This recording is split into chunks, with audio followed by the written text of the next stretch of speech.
कि जगह हम स्टार्ट करते हैं चैप्टर नंबर 35 जो कि मेडिकेशंस हैं। तो इसमें से हमने सबसे पहले यहाँ पे आपने आ जाना है, जो आपके यहाँ पे बोल्ड चीज़ें हैं। फॉर एग्जांपल ड्रग की डेफिनेशन आ जाती है, जेनेरिक नेम क्या होता है, ब्रांड नेम क्या होता है, इसको आपने एक दफ़ा रीड आउट करना होता है। ठीक है, फार्माकोलॉजी क्या होता है, फार्मेसी, फार्मासिस्ट क्या होता है, इसको सिर्फ एक दफ़ा आपने रीड करना है। ठीक है, और ये जो टाइप्स ऑफ ड्रग प्रिपरेशन हैं, कौन कौन सी टाइप्स में आ रही हैं, जस्ट रीड करना है। इसको आपने क्या करना है, याद नहीं करना। ठीक है, ये सिर्फ रीड करने के लिए।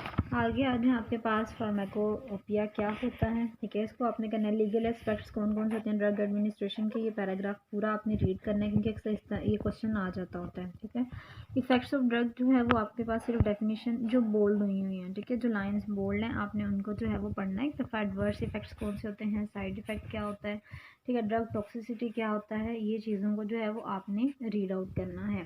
उसके बाद अगर यहाँ पे आए तो यहाँ पे कुछ डेफिनेशंस हैं। पैलिएटिव ड्रग कौन सी होती है, क्यूरेटिव कौन सी होती है। ठीक है, पैलिएटिव का अक्सर जो है वो पूछा जाता है एग्जाम में, तो ये भी जो है वो दोनों आपने करने हैं। ठीक है, उसके बाद आगे आ जाए आपके पास काफ़ी ज़्यादा टर्म्स हैं। ठीक है, यहाँ पे लेकिन जो इंपॉर्टेंट है आपने कोशिश करनी है वही करनी है, जैसे कि ड्रग अब्यूज़ क्या होता है। ठीक है, ये इंपॉर्टेंट टर्म है। इसके अलावा इडियोसेंट्रिक इफेक्ट, सिंक्रेटिक इफेक्ट क्या होता है, ये चीज़ जो है वो डिस्कस करनी है आप लोगों ने। ठीक है, नेक्स्ट आपके पास जो है ये एक्शन ऑफ ड्रग बताया हुआ है, ये इंपॉर्टेंट नहीं है इतना, ना ही कभी एग्जाम में आया है। फार्माकोडायनामिक्स वगैरह आपने फार्मा में पढ़ा हुआ है सारा कुछ। ठीक है, अगर आपने वहाँ पे अच्छे से पढ़ा हुआ है तो ये दोबारा से करने की ज़रूरत नहीं है। ठीक है, एब्जॉर्प्शन, डिस्ट्रीब्यूशन, बायो ट्रांसफॉर्मेशन, ये कुछ भी पूछा नहीं जाता।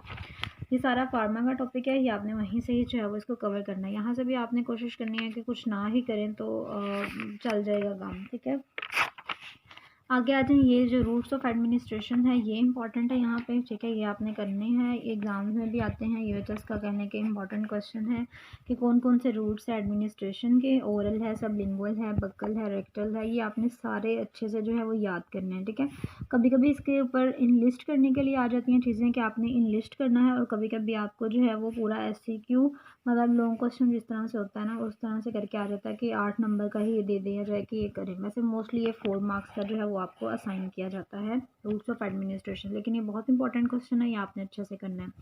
उसके बाद आगे उन्होंने इसका थोड़ा सा बताया हुआ है कि पैरेंट्रल जो है और टॉपिकल है, बक्कल, यानी इसकी थोड़ी सी कह लो कि एक्सप्लेनेशन दी हुई है उन्होंने, ये आपने एक दफ़ा रीड आउट करनी है। नेक्स्ट आ जाए आपके पास मेडिकेशन ऑर्डर्स हैं जी। स्टैट ऑर्डर क्या होता है, सिंगल ऑर्डर क्या होता है, स्टैंडिंग ऑर्डर क्या होता है, पीआरएन ऑर्डर क्या होता है। ठीक है, इसको एक दफ़ा आपने रीड आउट कर लेना है।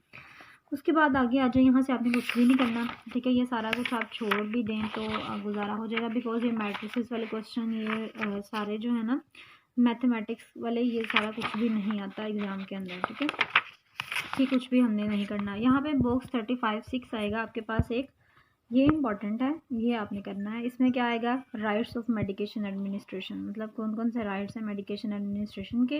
Right medication, right dose, right time, right route, ये कुछ राइट्स जो है ना वो डिस्कस किए हुए हैं, ये आपने सारे अच्छे से याद करने हैं। ठीक है, उसके अलावा इस चैप्टर में से आपके पास कोई इतनी इंपॉर्टेंट चीज़ नहीं है करने वाली। ठीक है, ये भी छोड़ दें, ये सारा जो है वो अनइम्पॉर्टेंट सा है, इसको आप छोड़ दें। इसमें से कभी कुछ नहीं आया और होप से कभी कुछ आएगा भी नहीं।